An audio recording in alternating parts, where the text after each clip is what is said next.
layers, and each one is a different one. One is the Ka is thermogelesic. It's hot, glowing ketha vapor. Now, ketha is a certain thing. When you take the etha units, you end up. We talked about atomic and etheric, right? Etheric has to do with the ethers.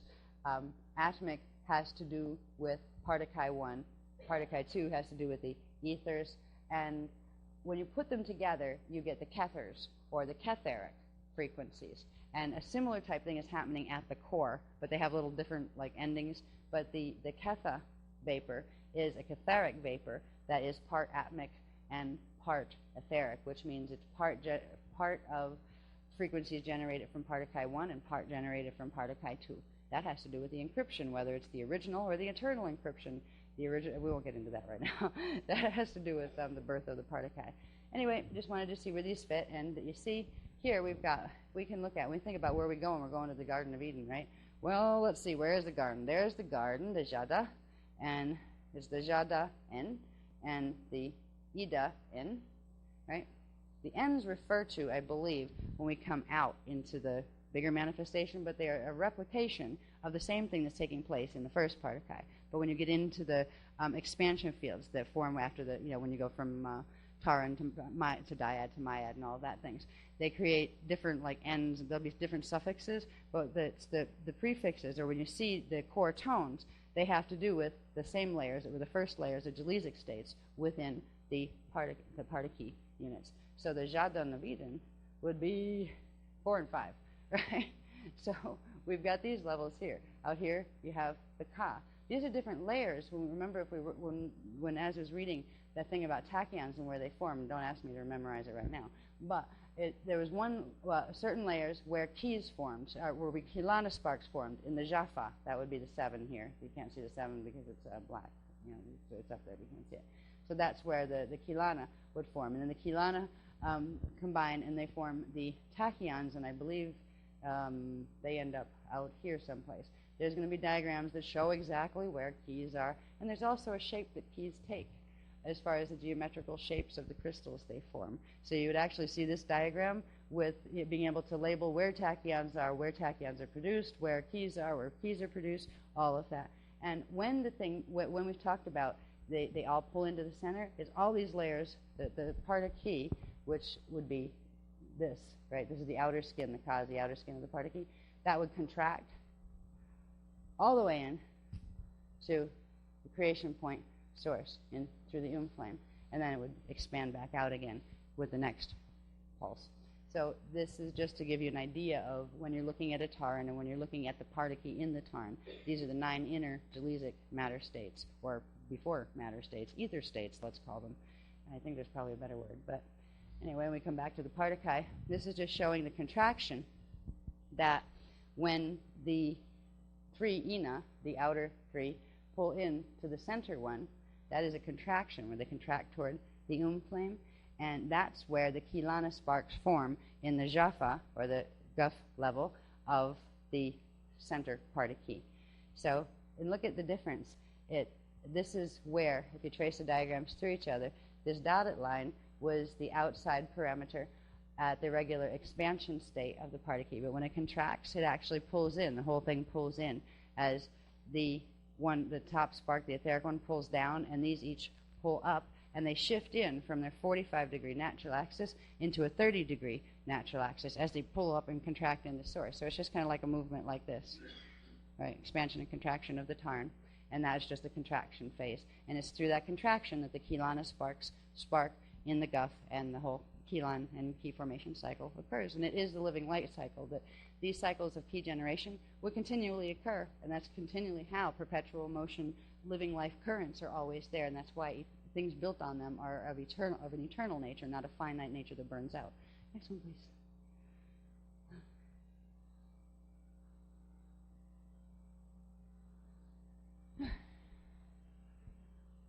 I think I'm going to take my jacket off for this one, getting hot. That means help's coming. Good, you're all right. Now, for a moment, ignore the little spirals in there, okay? And let's focus just on the big one that starts here. There's the 0 point line. and this would be the 0-point axis, the first Cathara grid. The level of, this is actually the level of the, not the Taran, the one before, the triad. And the triad phases and creates the Taran. The Taran axis, this is why the Taran is supposed to be with the one ball up and the two balls down, and that's natural configuration. It is on this axis, right? So the Taran would be on this axis, the dyad would be on this axis, the myad would be on this axis, etc., as far as where their top would be. Now, what this is also showing you is the expansion of life force currents that come out. They come out as the tachyons and keys are generated. There are bursts. We'll learn probably more about them tomorrow sometime. The winds of Allah and the crystal spiral winds, these four winds that they refer to them. Somewhere in that tachyon cycle, there are these spark pulse currents released that create an expansion wave of energy, of available quantum, that allows for the expansion into the next level. I'm not sure exactly how to describe them yet in terms of the tachyon cycle, but I do know the spark pulse currents that are generated through the tachyon cycle and what the living light seed does, like the particle agents do when they rub together and make more sparks, creates a spark pulse current flow that creates a spiral of energy that has very specific quantum and very specific thrust, which gives it very specific proportions of expansion. It creates a spiral. This is called the living light crystal spiral. This is the crystal ascension spiral. It is the natural spiral that follows the base 12 pattern, emerges from the creation point, the center point. And it's interesting because we've had, Noel has been doing some interesting work, one of us here has been doing some very interesting work on comparing our crystal spiral to the Metatronic Fibonacci spiral, which is actually a harnessing spiral that does not have any relationship to its own center. Why? Because it has to attach to something to suck energy off it. All right, we'll talk about that in a little bit because that one has to do with the threshold grid. This one is the natural one, where if you just ignore these little black lines first, these have to do with the winds of Allah coming out and the natural current flow. And at some point there's pinwheels within pinwheels, and I have to see exactly what they look like. I haven't been able to get that far yet because I've been too busy with other stuff. But the main spiral that comes out here from the 0-point line and arcs up and expands out, remember it's using the same proportions of the Cathara grid expansion, where if you take it from the center, the first little one here, it's actually easier to take it down where you, the 9s and the 12s, the number 1. How did I do that? I forget how I worded that to myself, coming out, because we started with a small one.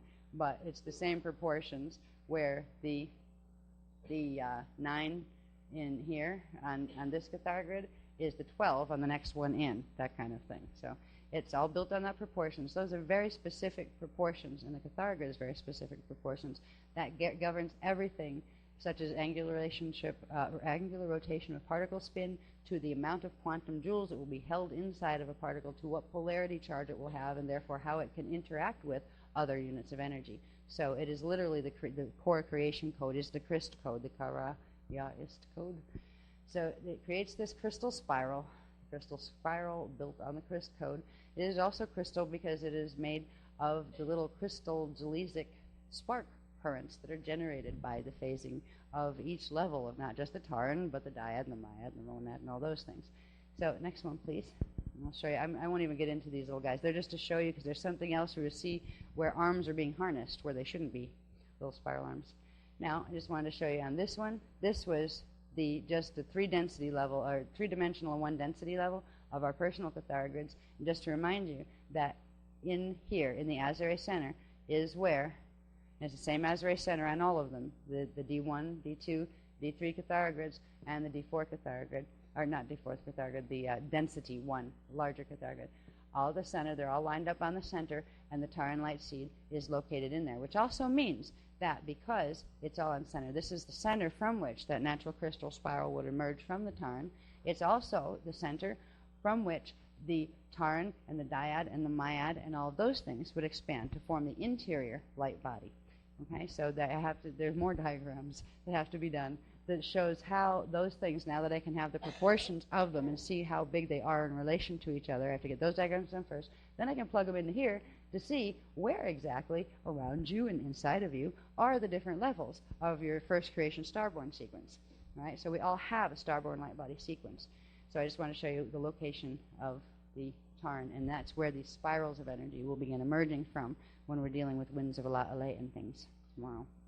It's just to remind you here that the DNA template, this is just a 12-strand DNA template. It's composed of fire letters, which are strings of chelons, which are groups of chelon sparks, which are generated by the phasing, the pulsing of the Taran and the dyad and the myad and all of those. So there are a bunch of different spark pulse currents that are generated through the tachyon cycles of each of those levels of the creation stages. And just a reminder that these all do anchor into the DNA template. The DNA template sets the pattern upon which atoms will form molecules of certain chemicals that form the chemical DNA. It sets the pattern. Right now we are running down here on a base 4 genetic alphabet, which is a total mutation. It's supposed to be a natural base 12 genetic alphabet, which would mean that instead of the DNA being made out of 4 nucleotide base chemicals, there would be 12 nucleotide base chemicals in the natural DNA. It means at some point, as we begin to work with these keys, we will begin having some interesting changes at some point in perceivable DNA. The reason we get some heat rushes and those kind of things, these are chemical changes. When you start to get to the point where you're getting heat rushes in the body or cold rushes in the body, and you can start to actually feel physically certain things occurring with techniques, realize they're occurring because they've been being translated into the chemical form that can be perceived, as a bodily sensation. So eventually, those things. I mean, right now I feel like I'm in permanent menopause all the time, and then I have coldopause too, which is a little different. Coldopause, I'm freezing to death, right? And it's just the different energies activating and balancing themselves within the chemical system while trying to purge the mutation.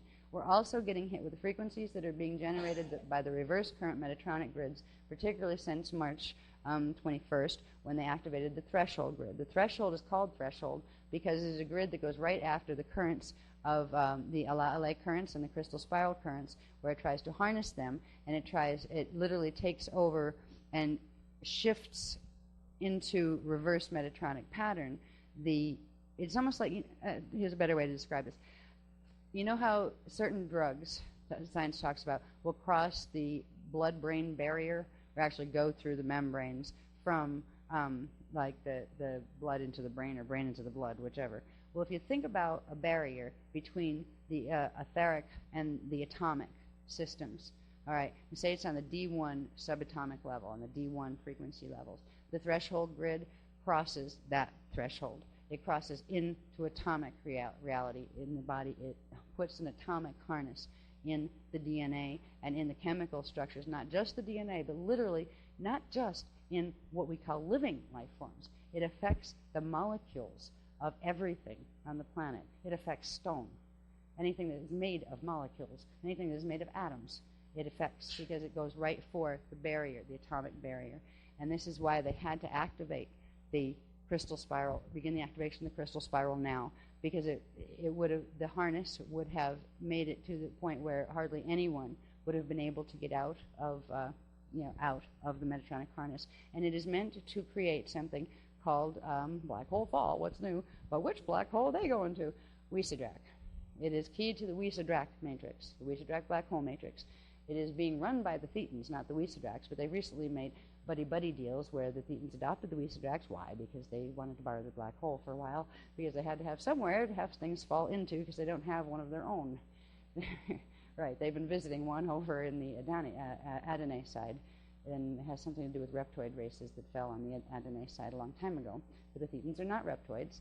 They are fallen Lyrans. They're scarily like a really badly mutated Lyran being type person, where they look hominid and they tend to have white hair. They're very Elohai hominid looking, except they have really nasty teeth.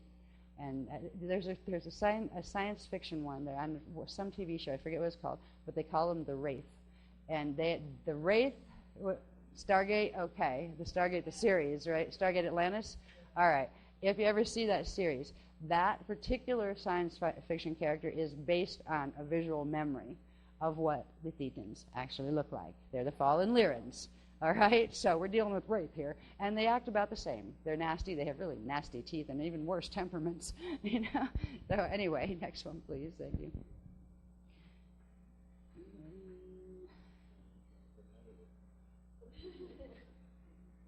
What's really funny is half of the things that are actually real have been presented here as science fiction. So if anybody tries to talk about it to anybody else because they actually met one, people just say, "Oh yeah, right, I saw that show too." You know what I mean? It's part of the game, you know, part of the mind control. This is just a quick one to show you. Basically, there are different domains. We have the outer domains that our systems are in, like our Eka systems are in.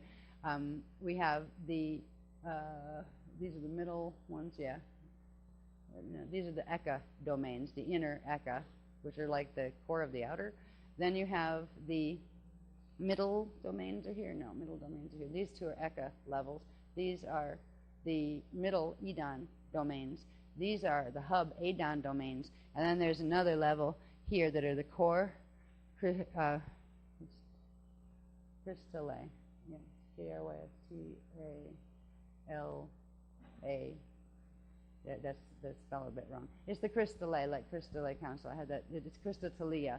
These are the Talia cycles. We have Anatalia, Alethatalia, Adoratalia. All these Talia cycles that have to do with the tiles in the crystal body Talia sphere that have to do with the core imprints, creation imprints. That's where the Talia endings are referring to. What's most important about this is seeing that there are the inner hub God world domains, the middle God world domains, which are the Eden domains, the outer God world Eukartharista domains, which are the Eukartharista body anatomy, is what we started with in Cathara 2.3 and everything, because we are dealing with we are in the outer domains right now. We are going to be taking a trip to the Edon domains in order to make it through Starfire. This system has to be able to be pulled in, inhaled at least to the point of the Edon domains in order to be able to ride through Starfire. If it doesn't ride through Starfire, it actually, because this is such a damaged living light unit that is going into fall, the Starfire will create a separation between the part that is falling and the part that can be rejuvenated and be healthy. And the part that falls, it was going to be falling what was called a cal fall, which I won't get into. There'll be another hour description. Difference between a cal fall and a metatronic fall. A fall is a fall at this point because when something falls, what it means is it goes into black hole status where it can no longer plug into the natural light body. And when a natural tachyon cycle does happen, it gets left like a free radical floating out in the same space that it occupied. But it is no longer on the grid of the living life creation. And when the exhale happens again, they will be at a different frequency and angular rotation of particle spin and invisible to each other. And the part of the system that fell will eventually expend the energy, the quantum that it has at its core, until it implodes. And then all of its little units release back into Partakai sparks, and then they get drawn back in on the next Starfire inhale cycle. So that is the process that this universe is in the middle of. There is a cal fall taking place that is being hijacked back into a Metatronic fall. But there is the rise, the crystal spiral rise of the Starfire, that those beings and things and planets and systems that still have enough of the structural integrity of their base 12 configuration of their light bodies left will be able to get out and ride the Starfire wave. We'll talk about something called the Rainbow Bridge host before we leave. It won't be tonight because we'll never get out of here tonight. And I'm getting tired. I'm sorry. My lips aren't moving as fast as my brain anymore. But anyway, we'll go over these again. There are different, they're kind of like catch names for the different levels of creation. These also show how many keys correspond to each level of creation. Here's where the 1,728 keys need to be activated in order to be able to go into these worlds. These worlds are the worlds that the system is being pulled into. The outer ones will be pulled into during the Starfire process. So this is the amount of keys that are the minimum that are needed to be generated within the system or a planetary system or a universal system in order to ride Starfire and not end up in the Cal Fall system, which will become a permanent black hole system that will eventually have the destiny of self-implosion, and then freeing of its units back into the body of Source, but as undifferentiated units of consciousness, particle sparks and particle. All right, so next one, please. Anyway, we got Rainbow Makers, Dream Weavers. We'll go over these before we leave. I'm going to jump ahead to just the threshold diagram, I think. I just want to show them that one that compiles everything. We'll talk more about threshold, what leads up to this diagram, next time we do workshop instead of technique. But I want to show you one of these things, actually two. I'm going to show them probably these two.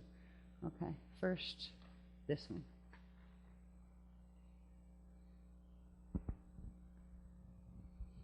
Okay. Now, if you remember the Taran, living light cycle, light seed, we remember that the Taran is built on this here thing called a crystal spiral. The Taran forms it, and you have the Taran and the dyad and the myad and all those things that grow out from here. This is the natural form of the crystal spiral that goes with the Taran. If you remember, there's these little, I didn't talk about them before, but these little extra, what would you call them, arcs of energy, that these have to do with the winds of LA that are actually released through that spiral and actually help to form and feed that spiral as they come out. Those little winds have to do with something that these have to do with, that this has to do with. Now, let me see this one for a minute first. If we have the natural Taran, the unnatural, this is the natural Taran that, say, the planet, say, Eartha, still has, at least partially functioning. This upside-down mess with this encryption screen all over it, the inscription screen happens to be called the Daisy of Death. All right, that is a configuration of the Metatronic light seed, the reversed Taran, that creates reverse currents that have wacky polarity relationships that allow them to plug into the natural living light spirals to suck energy off them and harness them to feed a black hole system.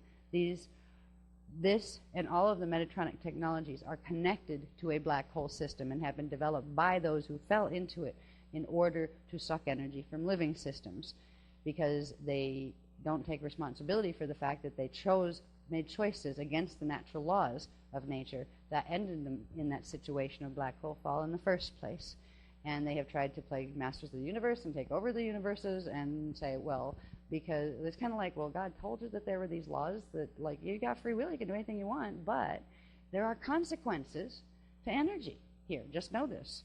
And all of a sudden, like, well, that wasn't supposed to apply to them, and these particular falling races that created the Metatronic code decided that they would be better at being God than God is, so they'd destroy God and just take over creation. And all it had to do was suck all the energy that God had. Good luck. I mean, that shows you that little twisted thinking there, just a little.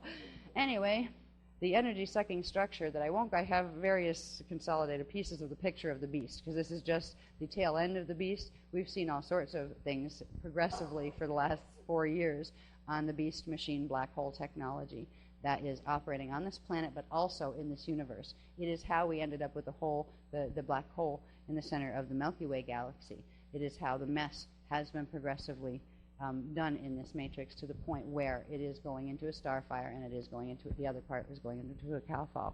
What this symbol is, and it's interesting because this has been on TV, beamed at us in red lately, like at least it was in the UK. It's a series that started in the States. But anyway, it is a symbol code. It is a symbol code that is directly keyed to these spirals. Now, it is keyed to this spiral up here, which is the golden meanie spiral, right? That is the Fibonacci spiral is a very close proximity of the golden meanie spiral. Notice, where does this thing start? It doesn't have a core. And there's some fascinating things that Noel has been actually analyzing mathematically about the differences in the spirals between this one that always has a relationship with its core and is always centered on its core. And it expands and contracts and breathes through and with its core, where this one doesn't. I have other diagrams that show this transposed over this that shows how this is actually being tacked onto this in order to create a harness. That has a much tighter curve. It's much smaller. It has much less frequency. That is the golden meanie Metatronic spiral, and it's also referred to when it's plugged in to this mess. It's referred to as the Golden Serpent grid. And the Golden Serpent grid has to do with this particular configuration of frequencies that are the harness shape that occurs on these natural currents, where they're actually twisted in on themselves through the bend of the Metatronic spiral, twisted in on themselves, and it creates this flow pattern. All right, there's a set of these, which would be that one, and a set of these, which would be that one. Now, these two, if it's interesting, this was a crop circle. This is the crop circle that we have on the cover of our Templar manual from 2001. This was a crop circle, the only crop circle our guys ever claimed that was theirs. And they said it was. And, all right, it has, now it's interesting, there's a different amount of balls and all these things. The threshold one has 3 arms with 7 balls for a 21. It's a 21 activation that has to do with the 21-34 twisted Merkaba ratios and that kind of stuff. But this one had 6, but with 13. There's actually 13 of them there, not 12. I would understand it if it had the 6 arms of 12, but it has 6 arms of 13. What this was an interface that was meant to override the threshold mess. So at the time, in 2001, I believe this appeared in June or July of 2001, I think, the Metatronic Beast activations were beginning to take place in the planetary grid by the UIR races who were planning, taking over the planet kind of thing. And our guys tried to put in, to access it, and put in a block that would stop them from activating threshold under their own coding, which they did. They were successful. That blocked the activation of this at that time. But at this point, there's so much that's happened since then, because it's gone right down into the Taran light seed, that even this configuration that was called the Amente interface, it was meant to get into the mess so you could expand it back out to the natural configuration of this spiral, of these arms, once you got a hold of the arms. All right. What's happened, and that still could have worked, except for the thetans. The thetans had certain codes that have to do with USG-1, the Theta Orion system. That's why they're called thetans. Even though they started from Lyra, they ended up in the Theta Orion system and in the Orion sword. And they have a particular access right through the D1, USG-1 gates that allow them to activate this before this got to its natural activation cycle, before that natural spiral released. And that's why we have to release it now, or it will harness everything in between it, and there's only a very little bit that'll be able to blow on past it. So what we're doing is activating the crystal spiral early, through the early expedited tachyon cycle, in order to head off the Metatronic spiral up there that is meant to create this mess. And I'll show you what this mess does in a minute on the Tarans. Can you bring that down a little bit, honey? Thank you. We see this shape here. See 1 ball, 2 ball, 3 ball. That corresponds to the natural configuration of the Tarn, with the 1 ball on top and the 2 here. This one corresponds to this. What was being done at the time that our guys allowed for this one to be put in was they were trying to activate this. So it and its reflection were put in order to be able to use the strength of the Eartha shield Tarn to be able to pull back around into natural configuration the Earth shield Tarn. Because remember, there are 2 shields. The Eartha shield hosted the Earth shield from density 2 when it fell from Terra. All right. So this was actually a configuration of the 2 Tarans, of Eartha and Earth. And it was an attempt to get the Eartha Tarn activated in the same frequency, but not upside down, in the right direction, of the twisted Earth Tarn, in order to then bring them back around, activate them, and blow in the proper mathematics that would expand them all out and bring those arms back out into the natural configurations and free up the natural crystal spiral. And that didn't work at the time, but I just wanted you to see the connection between, there's a crop circle, all right? These are showing up on the planet. All of them have a purpose like this. They interface directly with the planetary seed atom, with the planetary light seeds, all of this. Crop circles are not just pictures. You have a bunch of people that are helping certain groups that run around with boards to try to make it look like humans make them. And yes, you can make one, but just because you can fake one doesn't mean that some of them aren't real. And that's, you know, just another game of trying to cover up the fact that presence is here and has been for a while. So I just wanted to show you the threshold grid refers to this symbol code. It's also been being beamed at us on different shows, which I won't go into names or anything about them. But when they are beamed at us, when we see symbols on TV or anywhere, we see them with our physical eyes, we are seeing them in the D2 elemental light spectrum. That means they are affecting our strand 2 and everything else that's coded to the D2 spectrum. Now, when we see it, there, you can trace, if it's red, if you're seeing red it as a thing in red light, you are seeing it in the first harmonic of D2, of the D2 visible light spectrum, right? That corresponds very specifically to certain things in your shields, in your atomic structure, and in the DNA. What this does is it harnesses, as well as harnessing the TARN, planetary TARN, it harnesses the DNA, and it creates an unnatural configuration of chemical interaction flows that would be, say, the probably equivalent in chemical terms of the spark flows of the current of LA and those kind of things. So it is a chemical harness that when people look at it, particularly if certain strobing effects are included with the visuals, it will actually trigger the subharmonic activations of this template that is actually a hijack of this, pulling it back around the other way, because the guys who activated it upside down to make the Metatronic spiral actually want to pull it into the opposite black hole. So these guys want to take it, pull it back this way, and then pull it back around and pull it into their own black hole. This is a competition again between the Wiesedracht black hole and the Wiesedeck black hole and whatever groups are on each side. This is not our problem. This is not the problem of anybody that's on the crystal ascension spiral. This is what's going to go down probably a little sooner than we'd like. We're going to see some of these groups fighting for polarity dominance, fighting for who's going to hold the most energy. But it's not a fight for anybody that's planning on Ascension Spiral. Anybody that's planning on Starfire or even the Rainbow Bridge host. I'm just staying neutral to the politics here. You guys do whatever you want, but you're not going to stop them fighting for power. There's a power struggle going down that is setting the stage for a massive, basically, invasion scale war that will probably occur after we're out of here. All right, after Starfire, hopefully. Once the Cal-Fall occurs, once it's a black hole system, they want to fight with each other, fine. But at least we can get the people who don't want to be a part of that reality system out, either through the crystal spiral host, which is the natural way, or if because of the damage to the DNA that is here, we can at least get them into what is called the Rainbow Bridge, Rainbow Region, they're calling it. It is a spiral that will come out for those who can't make the full big arch and big expansion of the crystal spiral, but so they don't get caught in the harness of the Metatronic spiral that is run by these harnessing each one of those little currents, right?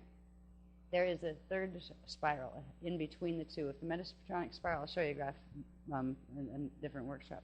I'll show you that this is the crystal one. The Metatronic one kind of comes in here and they run into each other here, and then the Metatronic one curves over that way, much smaller. There's a middle one that for a time will run between them, and at a certain point it will split. Some of the ones that would have fallen otherwise will actually be able to make the leap up into the crystal spiral. Some of the ones that would have otherwise been completely consumed by the threshold snatch, I'll call it, because they're snatching it, literally, they're snatching the fall units and taking them and dragging them into a black hole that already exists, so it doesn't even get a chance to be its own sovereign black hole. All right, that's what the threshold does. But it will create a midway station, a midway zone, a midway path for a time where there will be a longer period of time for the beings in that middle zone to be able to sort out their DNA in order to be able to try to make the leap. And if they can't make the leap, they will at least not fall into the part of the Vecca system that gets consumed into the Wiesedracht black hole. They will instead go into what is called the Guff fall, which is a Cal fall, but it will be supported by a link to the inner hubs where it can't ascend on its own. It will eventually go back as space dust, but it can have open communication one way. It can still live by Christic principle. It can still know peace and not have to live in the power struggle dramas and self-destruction. So even for those falling that are beyond the hope of either of the ascension paths, they would at least be able to create a Christ fall matrix where they can live in Christic principles and make the best out of what they do have left in the probably several billion years of evolution left on the energy quantum that they have. So this is what we're in the middle of right now. This was new since Tenerife. The Thetans activated it after we'd returned from Tenerife in March 21st, and it just means that there is a need to activate the early tachyon cycle now, because the release of this spiral, which begins, I believe, tomorrow, very soon, today, what it will do is it will come out rapidly. This one's already activated in March. It will come out rapidly, which, remember, that's connected to this one, and they're connected to controlling these little rungs, right? This one's already activated. Ours is going to come out from the center, and it's going to hit at a certain intersection point, and I do believe that's either, was it Sunday or Monday? It's on the itinerary, I forget. I don't have an itinerary. I have a note to myself. I forgot. Anyway, this weekend, we are going to be seeing this spiral be released, and it's going to come out, and it's going to actually whack through the harness on the other one, allowing itself to go, but in its whack through, it will pull off a little bit lower frequency current. It will split this spiral. So the falling Metatronic spiral will have less quantum in it, and that middle rainbow path spiral can be created, allowing, and when we talk about the energies, we're talking about people, we're talking about head count, we're talking about life fields and animals and plants and those kind of things. So we are in the process of these spirals colliding, and the tachyon cycle is underway now, and I'm wondering where the burst is. They didn't say the burst was coming. They said it was coming early, and then it hasn't yet. Has it? It just said little bits, squeaking through. I don't know what he means by squeaking through. Squeaking through. Anyway, I'll ask that question right before I leave. I'm going to stop here because it's going to be 12 noon before we get there. I'm sorry for keeping you up so late, but sometimes when the would you have wanted to go into these activations without knowing the information that was read today, without knowing what chelons and tachyons were? I mean, if you did, you're not going to really know what you're doing or why you're doing it. It's not going to seem very significant.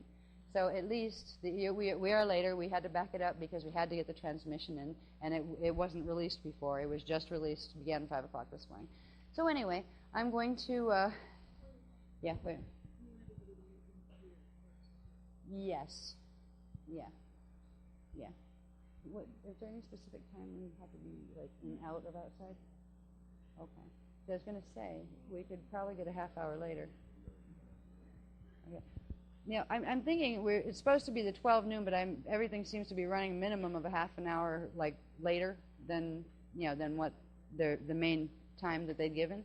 And let me see, I'm going to ask if it's all right, because we could probably meet at 12:30, gives the extra half hour anyway tomorrow, and let's take it from 12:30 on, because I don't think the activation is going to come in at 12 exactly or 12:12 exactly. It will carry the 12:12 coding, but just like this one, came in quite late. The 11:11 one came in quite late. So I think, okay. All right, they're saying we have up to 12:45, that we need to be ready to receive the activations tomorrow for 12:45. That means... I would say let's be in here for like 12:30 so we can get ready, seated, and everything. And it's just going to be a short one. I'm not going to keep you long tomorrow because I have to go back and get transmissions on what tomorrow night's stuff is. Oh, joy. Right. But we need to do the activations in here because it might involve like sound and noise and funny breathing. We get that done in here. And then we're going to go outside and a place on the lawn that they have that they said we could hang out and like sit for a bit because they wanted us to sit in the sun to be able to receive this spiral of energy that's coming off the sun, all right, to begin our crystal spiral activation. So we're going to go from here after we do the activation in here, then go out and energize the activation on the lawn because they kind of wanted us to be able to sit on the ground where, you make contact with the earth and, and receive the sun directly through the physical light rays right into the D2 body. So tomorrow, 12:30, we could put it to 12:30. We'll meet here for the activation. I'll keep that as short as possible so you can still get some sleep because we're still going to do the probably 7:30 or 8:30 tomorrow night meeting. We'll have more charts, but also the big activations come through. All right, so thank you for being patient and for staying awake. Bless you.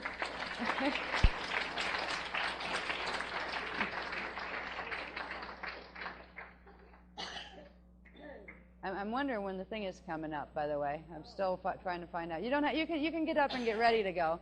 I get a feeling we're going to get a walk-in one. I think that yeah, this is the feeling I'm getting. When we start walking, when the group starts walking, the momentum of the walk is actually what's going to release the bursts. Yeah, so we're going to get it as we split, as we go. Really? Yeah, all right. That's what Crystal A says anyway. Good night. Hey, at least we're not doing too bad on time so far. I will let you know that tonight we are going to start at 9:30 instead of 7:30 because there's graphs, new graphs we're assembling. So instead of telling you we'll be here at 7:30 and then having to keep, bumping it back, we'll just say we'll be here at 9:30, but at least we'll have some new graphs that will help some of the sequences of the old ones. And it's worth getting these done. So, they're just incoming. So, right, they're all over the floor and the table and partially the bed at the moment. So, this doesn't have to take long this afternoon. It's just to catch the activation that's coming through. This is where Technique 4, tachyon field generation, comes in. This is when the tachyons come together and form a tachyon field. All right, now, this what we're going to move into today, we'll do the meditation in a couple minutes. So let me know when it's time to do it. We'll do the meditation here. Then there's a part of it we do quietly outside in an area on the grass that they said, the hotel people said we could bring this many people to sit on the grass. So we don't have to sit there for long, but they said about 12 to 15 minutes would be ideal just to be able to bring in what we're going to be doing outside is bringing in a particular frequency, a spiral that's coming off the sun. You will probably be able to see it with your inner vision if you have your inner vision turned on, if you're a bit used to seeing things. If not, you might not see it, but you can feel the heat of the sun and realize, that is radiation. Radiation's coming through you every time you feel the heat of the sun. And in that radiation, there's a particular frequency that is going to be the frequency of the crystal spiral as we anchor it into the indigo shield from the solar shield. And that will expedite all of the rest of the activations that take place. So what we'll do first while we're in here is the Technique 4, and I don't know what it is yet as far as how it looks because it's coming through live. Once again, what's really funny is when they come through live, I don't remember them by the time they're done. So that's why it's really important to have them on video because I couldn't say it again. Right? So we will do Technique 4. Now, in this period, this corresponds to a part of the tachyon cycle that we heard about last night, that as read to you last night. It corresponds to the part called the tachyon neutral field, flashpoint, and photons, the information that was listed under there. I will begin our discussion. We'll have a little bit of a discussion today before we do the technique. I will begin that with reiterating that particular part so we understand what part was that, because there was a lot that went by in that, in that reading last night. It's also the part that corresponds to the release of the atomic winds of Allah Alay, the Edon gates initiate opening, the crystal ascension spiral releases from the Taran, and this is on the solar to indigo shield level, and then it will step down from indigo shield into planetary level. So there's a lot of things that are beginning to happen. What we've been doing before this was activation of the keys, the harmonic keys, and then activation, the initiation of the tachyon cycle, which was the formation of the keys into tachyons. And then the tachyons fire at a certain point and create a tachyon field. And this is, all of these things are happening on the level of the Taran. There will be cycles of these that apply to each level of the starborn process, which means the Taran and then the dyad and the myad and the monad and all the way up through. So how much we feel on the Taran activation level, I'm not sure. But I do know it took 36 plus 1 day to get to the point of activation of the full 1728 codings in the Taran level. So I'm going to see if hopefully by the end of by the end of tomorrow morning, I will have the information hopefully on how long it will take for the rest of the parts of the light body to fire in that way. This begins the firing process as far as what I mean firing, as far as firing of the fire letters, firing of the keys, and firing of the tachyons. but I'm not sure what the time frames are on those. There's a whole bunch of data that's in a different pile that I brought with me because I thought maybe that would be integrated into this workshop that has to do with keys and quantums and how long it takes, how many 6 cycles it takes to generate how many keys and how many days a 6 cycle actually is, because there's actually 2 6 cycles that form a 12 cycle that happens in 2 days, and then the 3rd day is the smaller tachyon cycle where you build the keys and you bring them in. So there are time coordinates that go with all of these too. But for now, it's most important for us to understand that we are doing the tachyon field generation part. This diagram up here, you've seen this a bit before, but it didn't have the information marked in it yet. I scribbled it in. I didn't have time to even arrange it neatly, but so at least hopefully I can talk about it if I can read my writing at some point. These are parts of the things that happen. What forms where, right?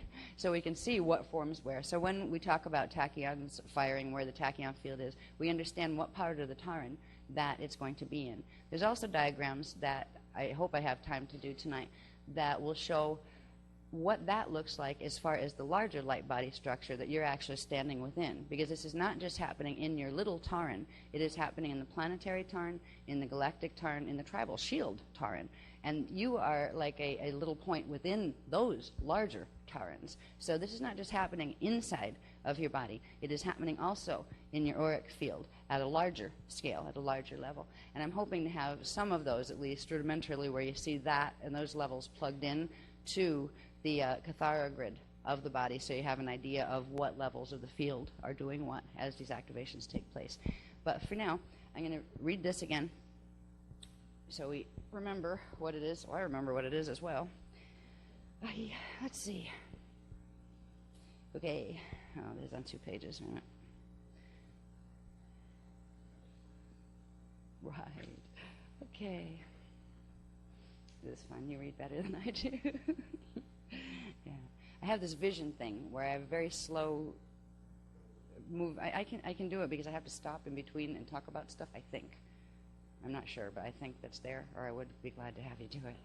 Yeah, it's just an eye thing. It takes me forever to look from one thing back to the next to get the focus again because my eyes are getting a bit strange. That's why when I look out here, I can't see your faces. I can see heads with hair. Right? And I can see fields, but my distance vision is getting really shot these days, and I do wear glasses for driving at this point and that kind of thing.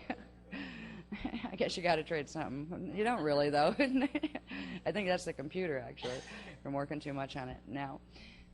Okay, technique 4 will be about tachyon field generation.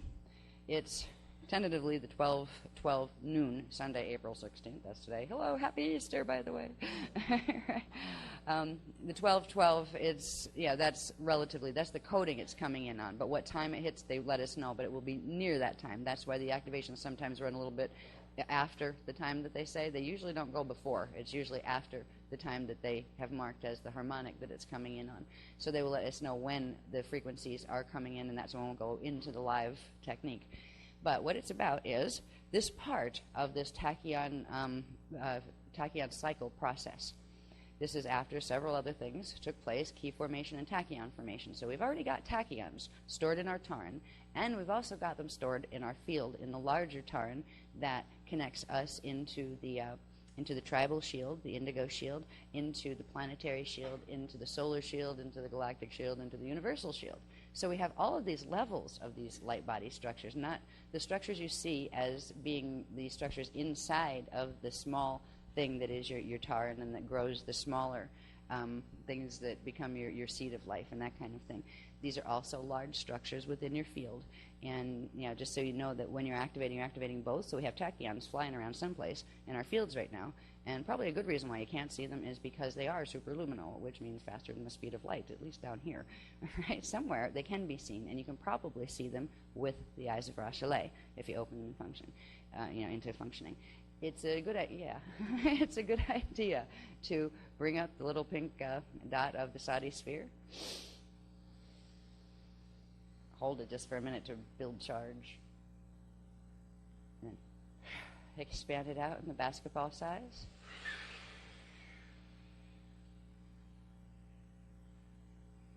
And take another inhale of heliotalic frequency from down in the Earth's core, Eartha core. up to the pineal,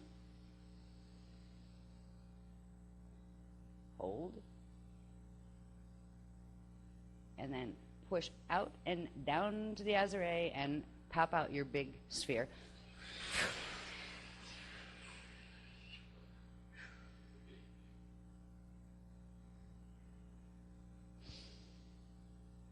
And if you want, you can do one more inhale up and bring the eyes of Rashale back up toward the pineal, so you can still look out them from your head, because it's a little bit awkward to look out from your chest. It's just a whole different perspective, and it's a bit strange when you're first getting used to it.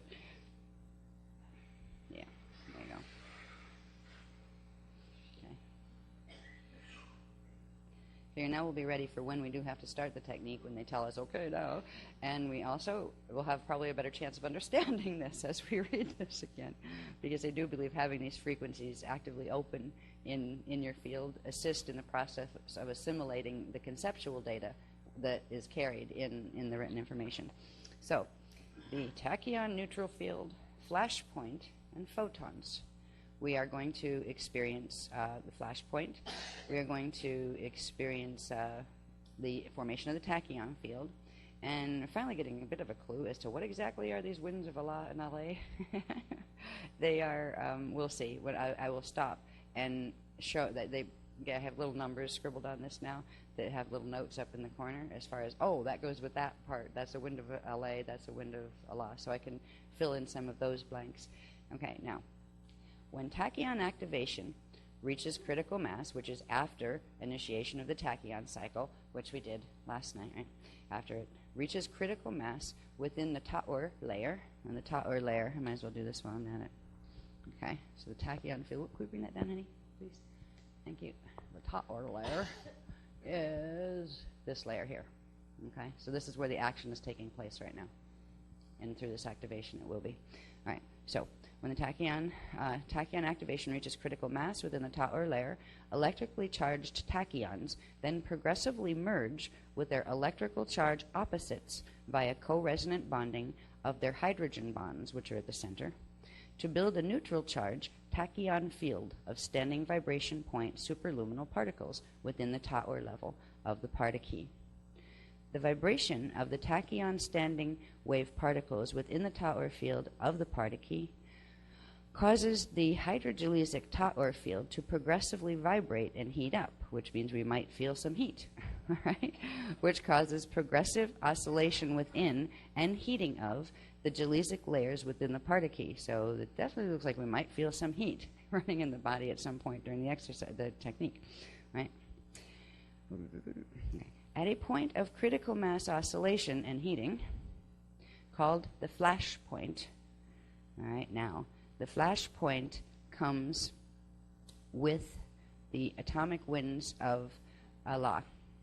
So when we talk about activation of the wind of Allah, this is occurring when the flash point strikes. All right, the flash point, the electrogelesic hydrogen bonds at the center of the tachyons within the ta'ur, tachyon neutral field, ignite and release their ectoplasmic jada ectogel wave points as an ectogelesic ectoplasmic spark. And that ectoplasmic spark comes as a wave that is being referred to as the wind of Allah.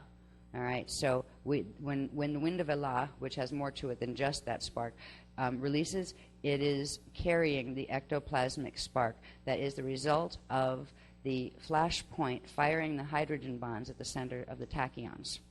All right, so again, if you start to feel heat, know that you're tuning in to what's actually taking place. I imagine once we get up to a few other layers, like myad, dyad, monad, whatever, we'll feel more and more heat when these things come through. So I don't know how much heat or not you might feel, at this point. But if you do, don't get worried. It's supposed to be there. All right, let's see. Okay, so we get the ectoplasmic spark that will be carried on the winds of Allah. That's when Allah activates. The ectoplasmic spark released by the tachyon neutral field causes the diamond door nada or crystal at the first creation point within the partikey core to melt, turn to vapor, and spark. And the Adama flame then also sparks. So there'll be two sparks that come out of here. The Adama flame is this layer, and that would be creation point, but the machine wouldn't put it up in the center when I was using it. And this is the nada or diamond door crystal. So these are going to spark. This is going to melt and turn to vapor because it's a frozen, compressed, condensed crystal. So this is where this action is taking place. Now it'll turn to vapor and spark. And the Adama flame then also sparks. The Nada ore and Adama sparks combined to form a burst of photogelesic. Now that's a combination of the Etha sparks that release from the Nada ore and the proto sparks that release from the Adama. They create photogelesic sparks, or photosparks. So the photosparks will be forming in between these two layers here. And the photosparks travel outward into the tachyon neutral field. So they'll travel from here out into this area. And again, this will be happening in the larger layers, so you might be able to pick up some of this, the movement taking place in your fields. I'm not sure how far away from the body which ones are yet. I have to plug these into the, this diagram into the Cathara grid ones that are on the body. But that gives you an idea of what's taking place and where. Okay, so the photosparks travel outward to the tachyon neutral field. Now,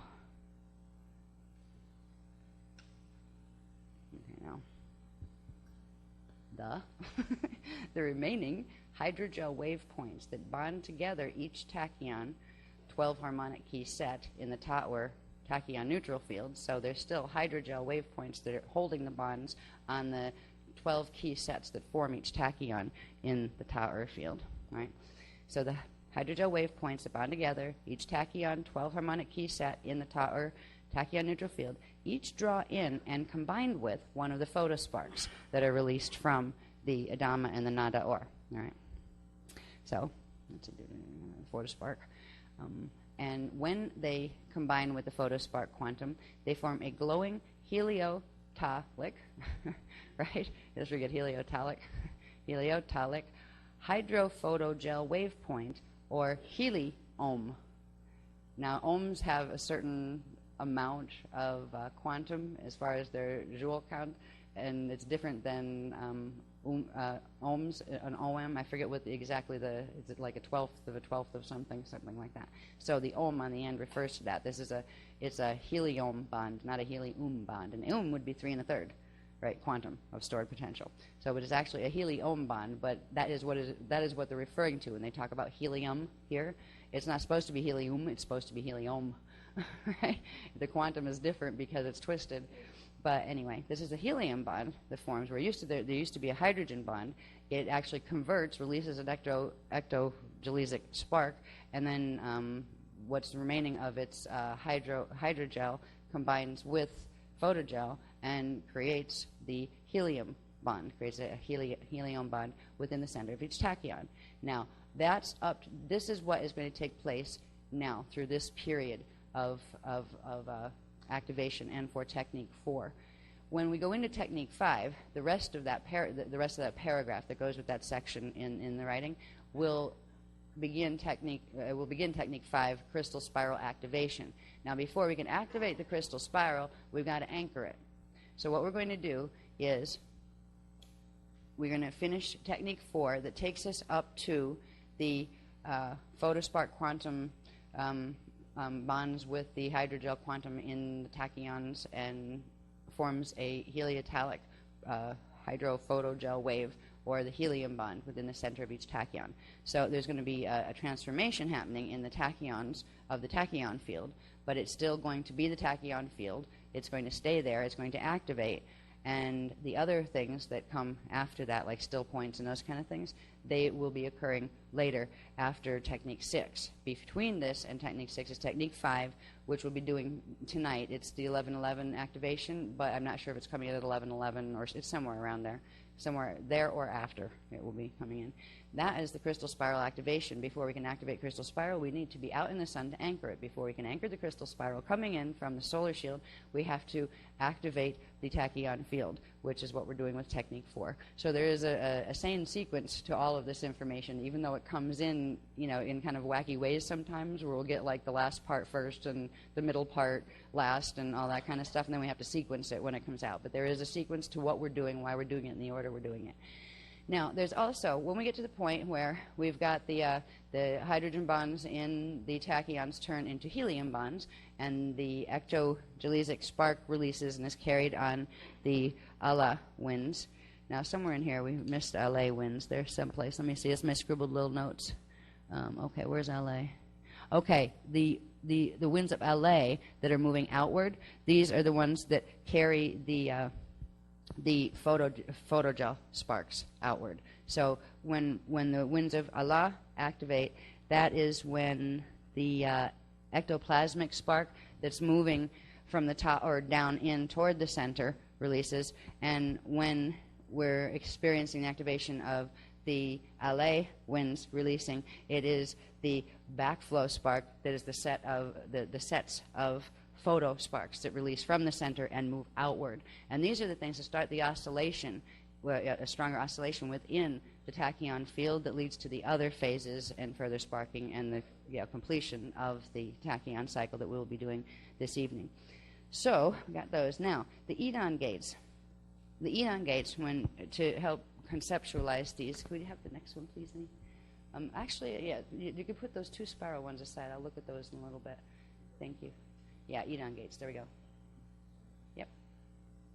When we talk about the Edon gates, and if we remember that when we talk about stargates, it's the same thing as talking about Cathara centers, and every time you see a sphere, it implies there is a Cathara center holding that imprint of the sphere.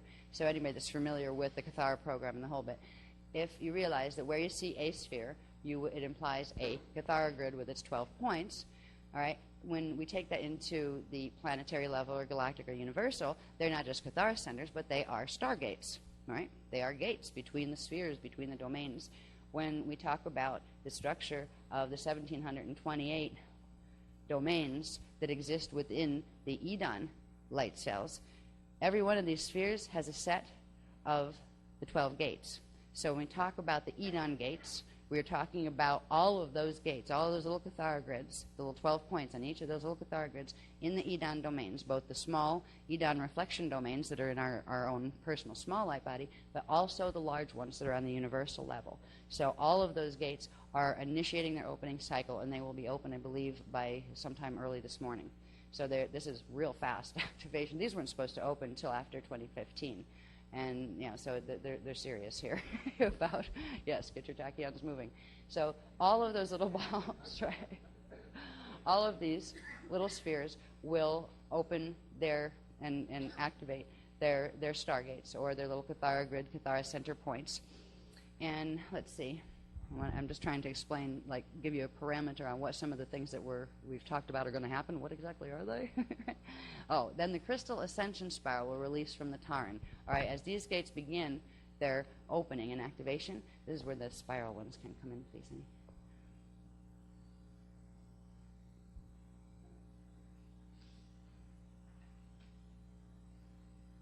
Right.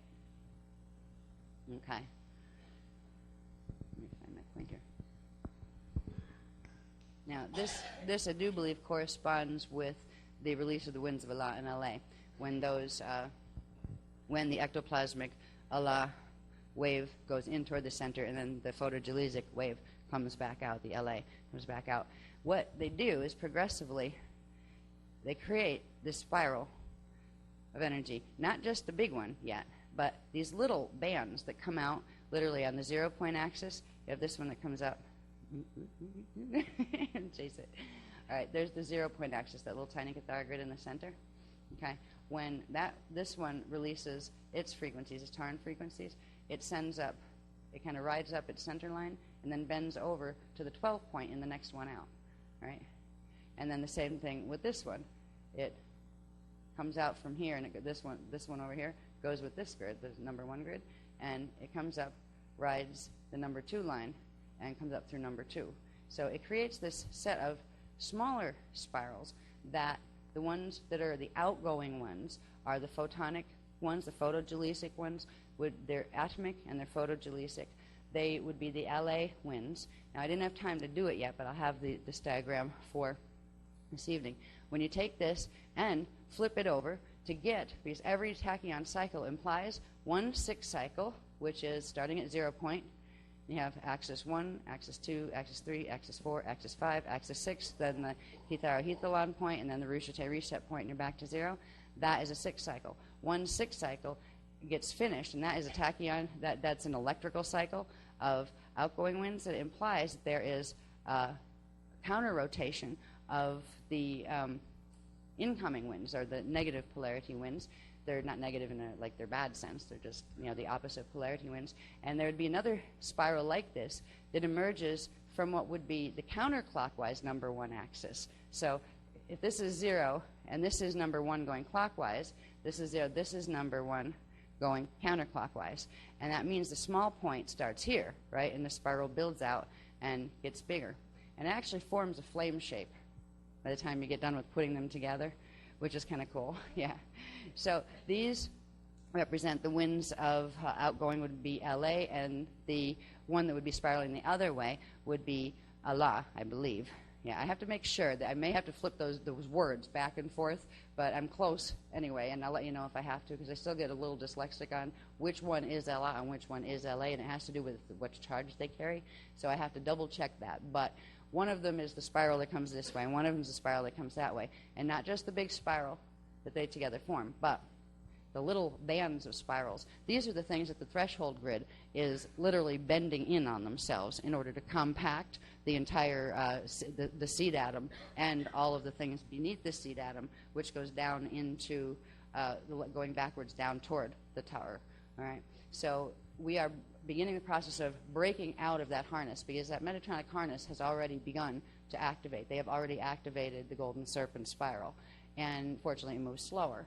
And we had to time this, the Beloveds had to time this in order to cross through theirs at the right point before it harnessed too much, because ours moves so fast. If they did it on the same day, ours would have blown by theirs so fast that it wouldn't even have actually broken it. It wouldn't have been able to intercept it and bend another bit of it off and make a third spiral, which is the spiral that's going to get the hosters out. It's going to get it's called the Rainbow Bridge spiral, and that is the one that we all need to ride first and then make the leap into the crystal spiral. Some people will be able to just slide right on over before they begin to split away a little bit.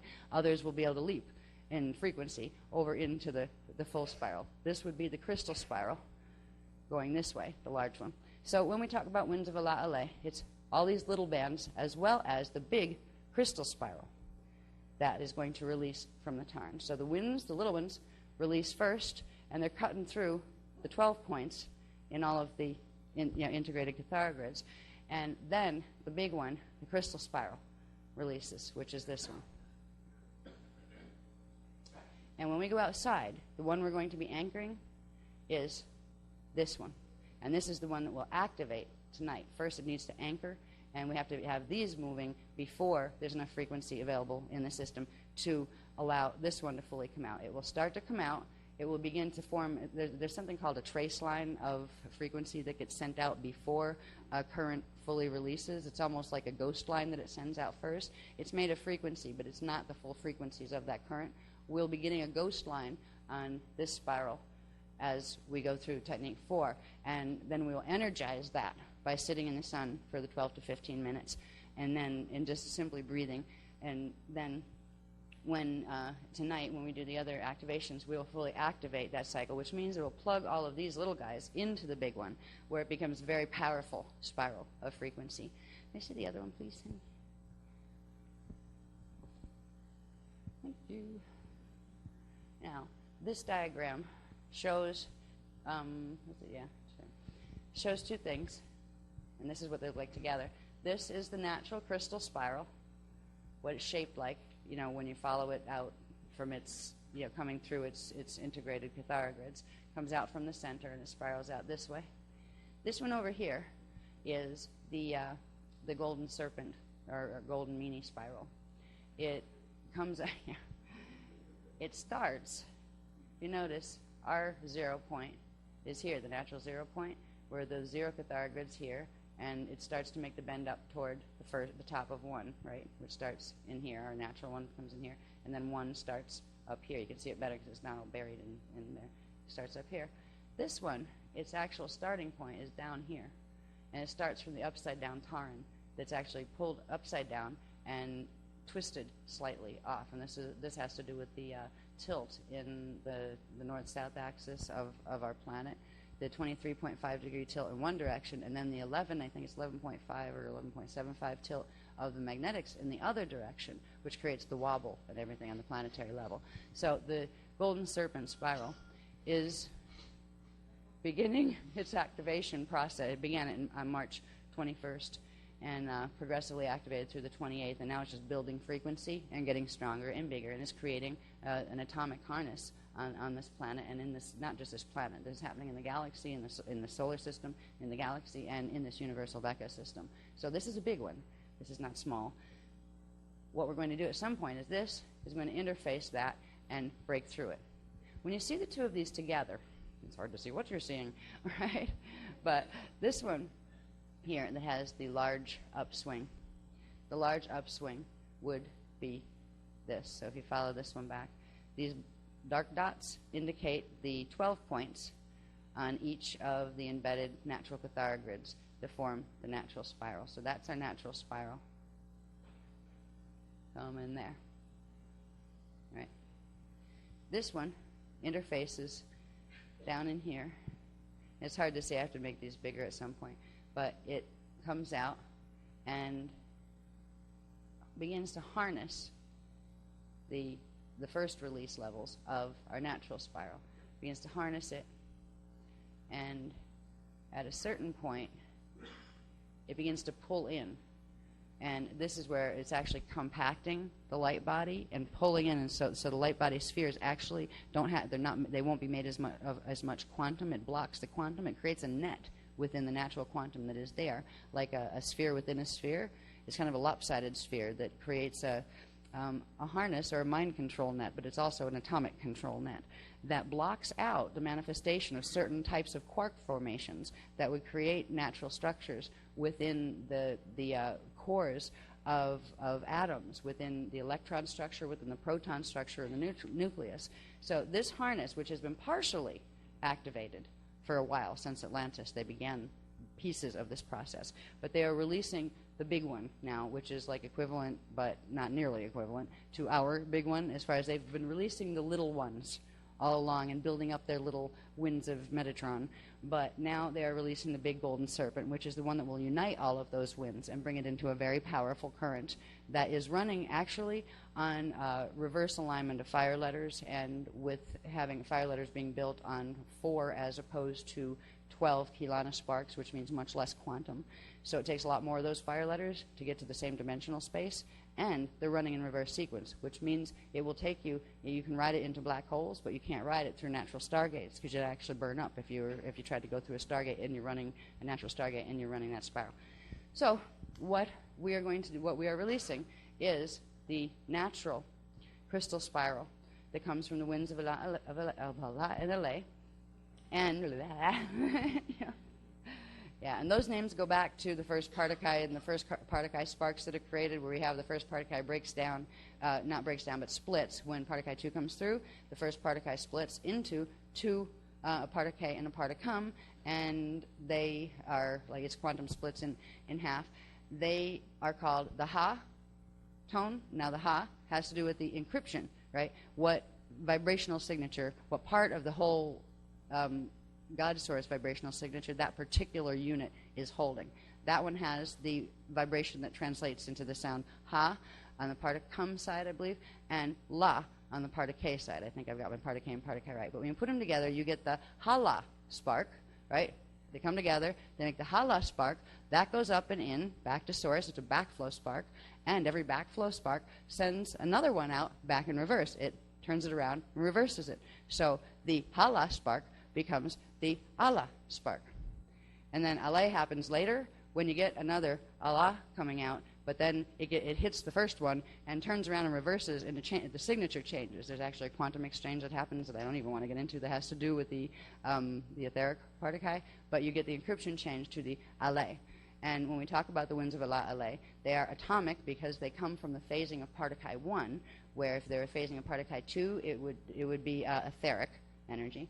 Right, so these are all connected, and that's where we get the name Allah. That's where the sacredness of that name comes from. There are also the Bud sparks, or the Buddhas, that are the tonal signatures of certain other spark formations that form after the Taran is formed. So all of the religions that are on this planet were originally built on these teachings, the same teachings. These teachings were given to us several times on this planet, and every time we almost wiped out the planet and forgot that they were there, they would bring them back with a restatement of the Emerald Covenant. So these words, it's not an accident that there are these holy words and holy names in different religions on this planet. This is the remnant of the memory that was there from Atlantis, and that memory has been hijacked, and twists have been put in the stories that were never meant to be there in order to serve Metatronic agendas. So there's good things in every religion, and there's twisted things in every religion right now. The religions run a part of each of the spirals, and basically these spirals, they're also spirals of belief, whether you're going to be going down into a system that leads to finite basic implosion and black hole reality, or you're going to go into a true ascension one. So the religions actually are built on the same teachings, and all of them are equal. They all held a part of the knowledge. The 12 tribes, the 12 religions were each put in custody of protecting and keeping the integrity of a certain part of the whole teachings that were the teachings of the Mahabharata text, the teachings of the original creation, the first creation. So anyway, these are our spirals. We're going to begin the process of activating this through activating the little ones, and this nasty mess here that is presently running on its subharmonics and now starting to activate on its full harmonic. We are going to build our spiral to the point where there will be a collision point between them that occurs over in this area where you have this one coming up. Let's see, ours is coming down here, and there's, I can't see it from this angle. I have to look at it at the right angle in order to be able to see what I'm doing, actually. All right. You have our spiral is here. Follow the black dots. There we go. All right. So ours is here, right there, between here and here, actually. There's a point where they start to interface, and there's a crossover point. I think it's down here a little bit further, actually, when you align these properly. But this crossover point is where they're going to hit each other, and there's going to be a bit of a burst or a blast of some sort when that happens. And it's actually going to split the one that's presently running the Golden Serpent, and it's going to turn it back around and transmute the reversals out of it. The crystal spiral will give it back, the frequencies there will give it back at first part, and then eventually all, of its Keelan spark content in each of the fire letters. So they will be able to jump out of the mutation and first into a middle zone. I have to draw this for tonight too. I'm going to try to get it done, where there'll be a spiral that emerges between them for a while.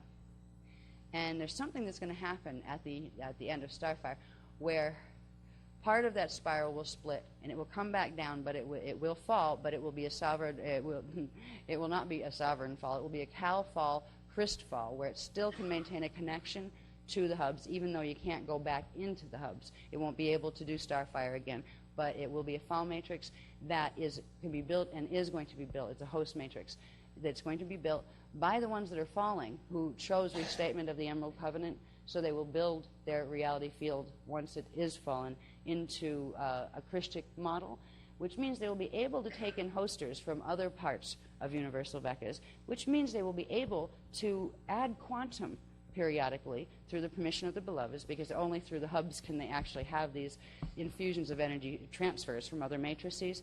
But if there are falling matrices that are going to go, say, fully Metatronic, or they're going to explode or implode in their black hole system, there are certain black hole systems that will actually serve to allow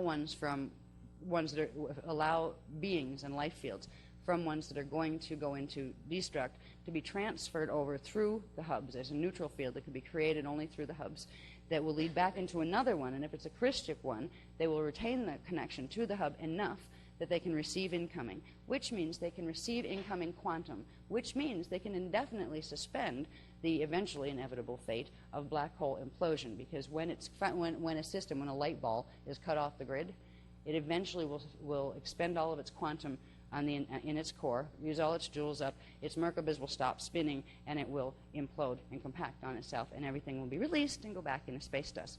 This can be postponed for indefinitely, really, if a matrix is set up as a host. Once it falls and it learned its lesson and it realizes that it was the abuse of power in the first place that got it in that position, the beings in that universe can create a system where they reapply the Christic principles and still use what energy they have left in a Christic manner.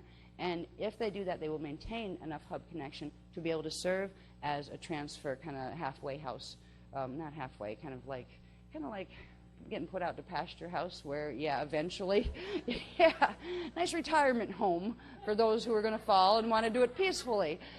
But the Rainbow Bridge has more positive things than that, too. That was going to be what was going to occur before. There was the potentiality of the host, Christfall host, the Guff host it's called, and there was also the crystal ascension spiral. There was not an in-between spiral until these activations had to take place in order to stop the rapid release of the Golden Serpent.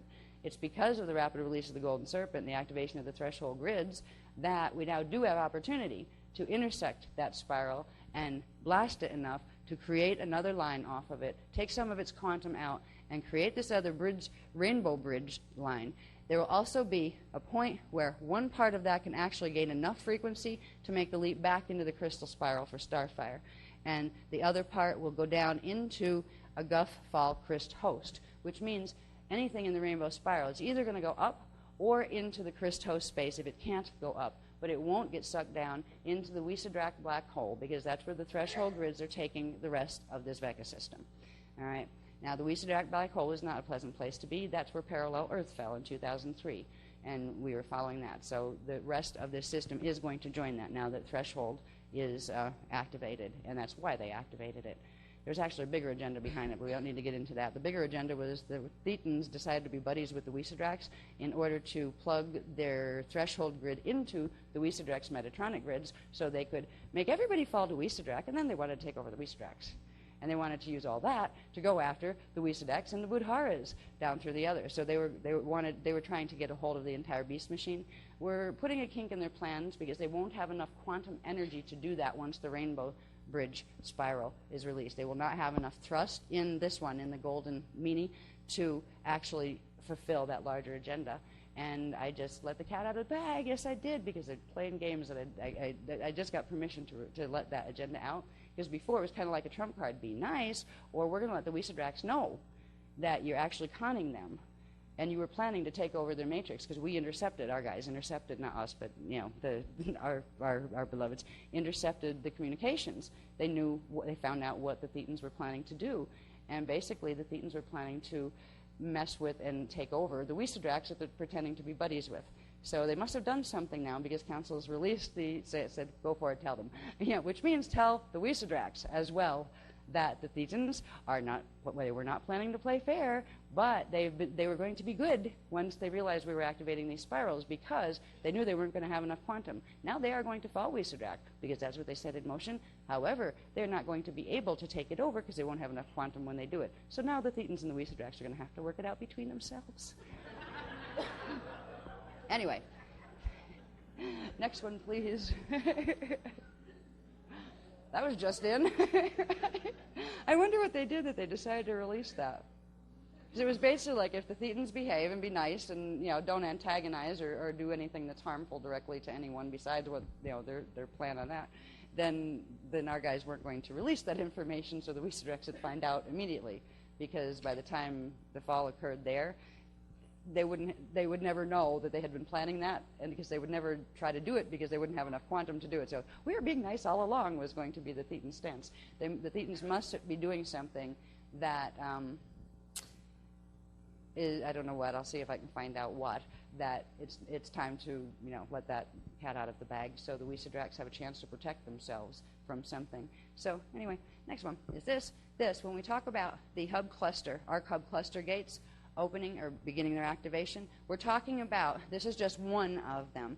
I didn't have the a mylar of the entire map, but in the map books, the arc gate hub cluster map books, we have all of the 12 hub cluster gates on the world map, and also show the detail on the individual ones. This is just an example for those who might not have seen what these look like. They're in what's called the Ruche configuration. You can't see the middle ball very well here, but there is a blue one in there.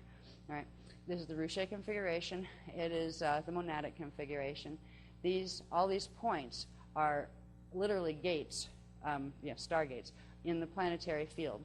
that are part of the hub cluster gates that run off the center gate, which is the ball you can't see here.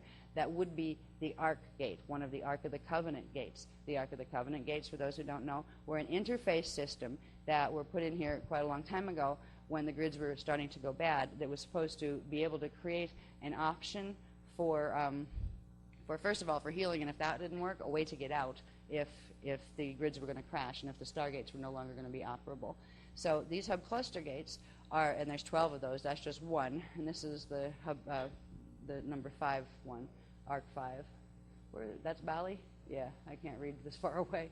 All right, this is the one that's centered on Bali and expands out from there.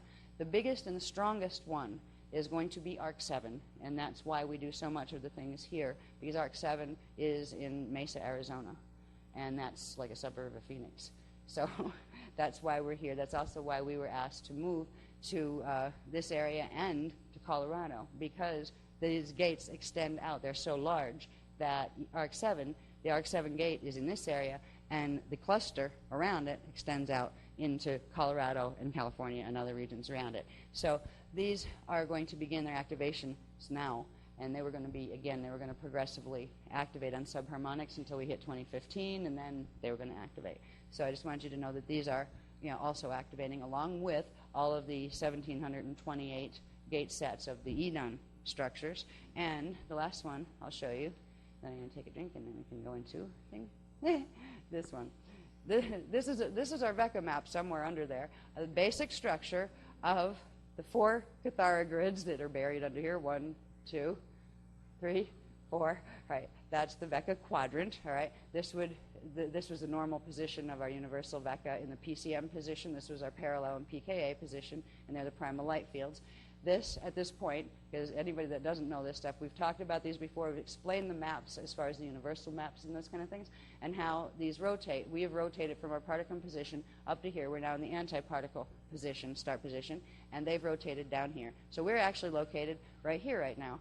These things running across here are the interface gate systems that link the stargate sets, or the Cathara grid points, from the parallel over into the other, from particate to particum, and they allow a middle pillar to open between that takes you up into the ECA, or in certain circumstances, like the ones we're in now, that will plug into the hub cluster gates and take you through the ECA and into the middle and inner and core domains. So these are those Arc hub cluster gates that I just showed you an example of one on the map.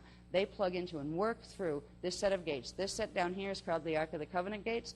This larger set that runs the primal light fields up here and spans across those are called the Polarian gates. And these actually, the two sets, pull together and pull into the center and allow for the opening of the edons, for things to pass through from the outer domains into the middle domains, and that is how starfire occurs. Normally, starfire would occur by this one going that way, this one this way, and this one this way. You wouldn't have these cross pieces. You wouldn't need them. But because this Vecca, universal Vecca system, Stargate system, was so damaged, these systems were already put in eons ago, some of them, in order to allow, in case it got this bad, for portions of the life field to still be rescued and brought in where they could be healed so they could starfire and do rebirth.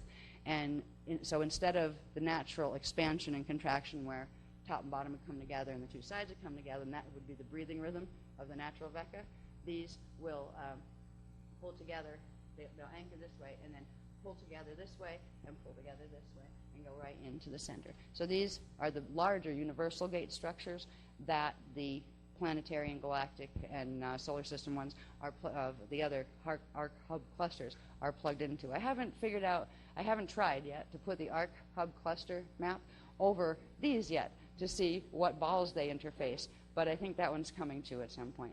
So I just wanted you to see when we talk about the fact that in this technique we're going to go into the tachyon field generation. We're going to have the atomic winds of Alat and LA activate. We're going to have the Edon gates initiate opening, and the crystal ascension spiral will release from the Tarn. At least now you may have an idea of what those things mean, right? And when we talk about gates opening and Edon gates, you know that they are the gates that correspond with that with the large 1728 Edon structure, and you know that when the crystal ascension spiral releases, we're talking about that large spiral that releases from the Tarn. We're beginning that process where it will begin releasing. We're going to catch it and anchor it from the solar shield, as it releases from the solar shield into the indigo shield after we finish the first part of the activation. And that is the part where we get the hydrogen bonds ignite, I believe is the word. Yeah, and the tachyon field of standing wave points, superluminal particles, is formed, and we'll go through the flash point and the release of the Allah wind and the ectoplasmic spark, and we will go through the release of the LA wind and the photo sparks that come out. Then we'll take it all the way up to where we are left with, we still have our tachyon field, we still have our tachyons, and they will have their hydrogen bonds transmuted to helium bonds. And then when we go into night, we will pick up from there, and that, when we pick up, it will be after the helium bonds are there, and after the spiral, we anchor the spiral, we come back